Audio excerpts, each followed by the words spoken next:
I definitely had a lot of people hit me up on my email. That's probably the best place to send stories, afcmatters@gmail.com, to send me the story.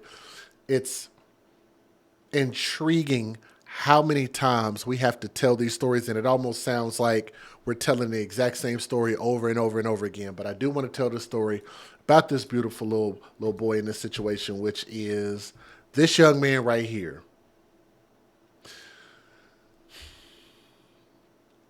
One thing that bothers me more than anything is when you hear stories about starvation, because it's the most avoidable thing ever. We have the most plentiful country. And even in this country, if you don't have money for food, guess what our government allows you to do? Get food stamps. Maybe not everybody qualifies, but at least it's a program that you could do so. There's no reason for people to starve in our country.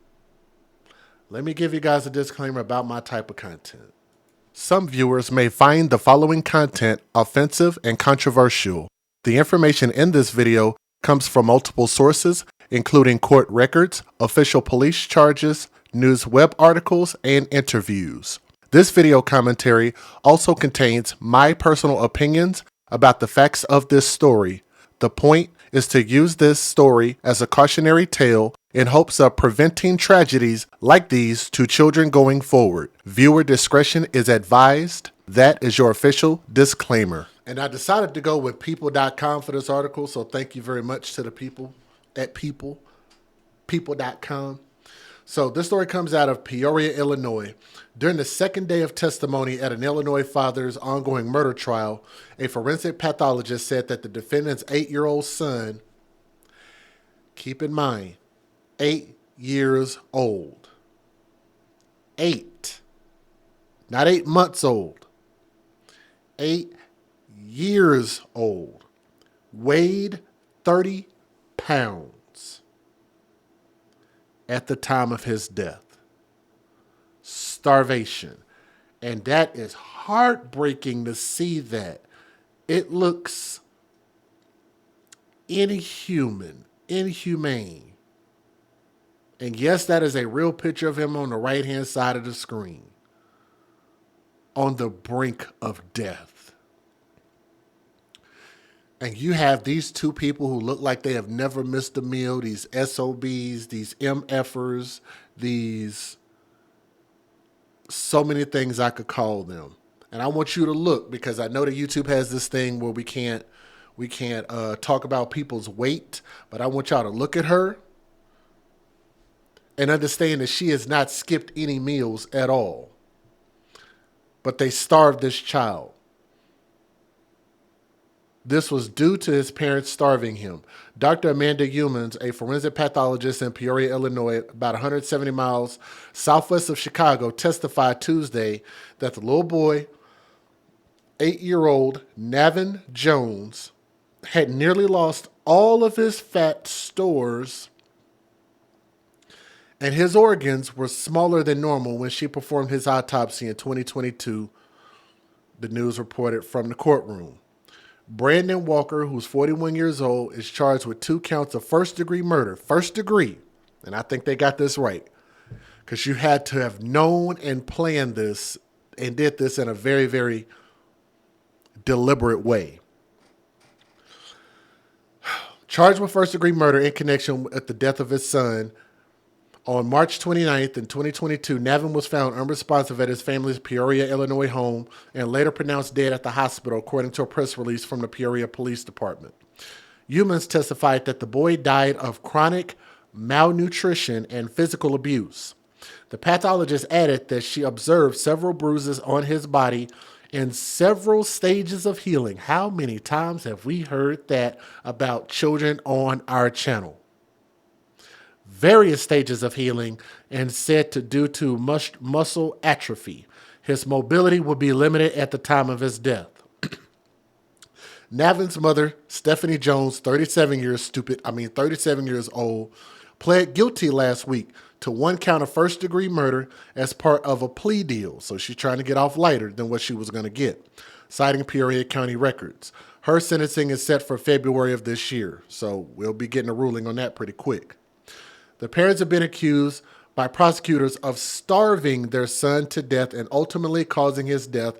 And I want y'all to look at how rotund both of them are. Not missing no meals at all.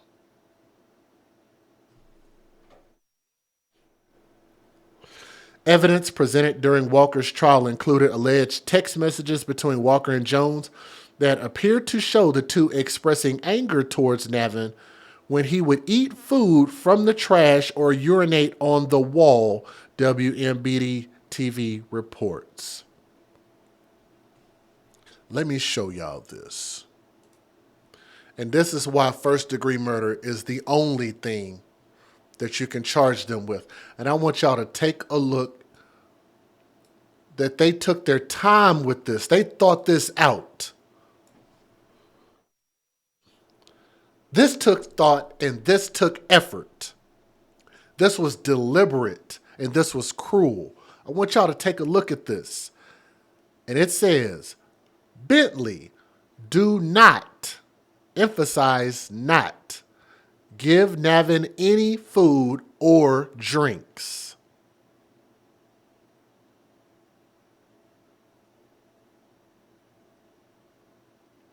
Do not, emphasized not, let him out the room. He has what he needs till I wake up. Do not be loud. So what that means, and I thought about this when I read that, that means that she had somebody while she was asleep watching him to make sure he had access to absolutely nothing. And then when she got her punk ass up, then she had all the energy and food in the world to watch him to make sure that he had nothing and would starve to death. What the F word kind of crap is that?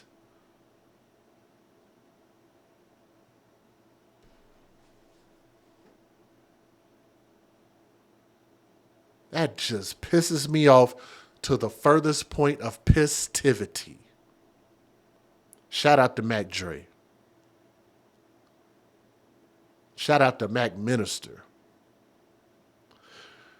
Jurors also heard testimony from Navin's grandmother, Laura Walker, who shared that while she had legal custody of Navin and his brother, she would often let the boys visit their parents, Walker and Jones, according to the news. But after one visit in 2021, the parents allegedly refused to give the boys back to her, Laura Walker testified. Despite filing a report with the Department of Children and Family Services, Laura claimed the boys were never returned to her. Walker's defense attorneys have said that the boy's mother is to blame for Navin's death, according to the news. If convicted, he faces life in prison. If you suspect child abuse, call the National Child Abuse Hotline, which somebody would have here, 800-4CHILD, 800-422-4453, or childhelp.org. All calls are toll-free and confidential. The hotline is available 24 hours a day, 7 days a week, in more than 170 languages. Let me give you guys the fair usage. Absolutely garbage people. Federal law allows citizens to reproduce, distribute, or exhibit portions of copyrighted motion pictures, videotapes, or video discs under certain circumstances without the authorization of the copyright holder. This is called fair use and is allowed for purposes of criticism, news reporting, teaching, and parody, which doesn't infringe of copyright under 17 U.S.C. 107. For those watching, if you would hit that thumbs up and share this and even leave a comment, anything that you interact with this video will be greatly appreciated to share this story. I think Navin's story mattered, and I'm glad that you guys will fellowship with us on this channel to pay respect to him, and hopefully we can get some justice. I'm going to keep this part a little bit short, but I want y'all to hear this. Here we go. The cop just told me. What the f do you mean? They cannot resuscitate him. That's what the f I mean. So eventually she unscrewed the top and threw it to the ground and walked up on the porch and under the rope and started dumping the gasoline on the porch. So instantly it's like, okay, this is not good. Hey, do you need an ambulance? No. Huh? A father charged with the murder of his emaciated 8-year-old son, an attempted arson on the birth home of Martin Luther King Jr., and a Florida city manager who appears to have drunkenly crashed his bicycle.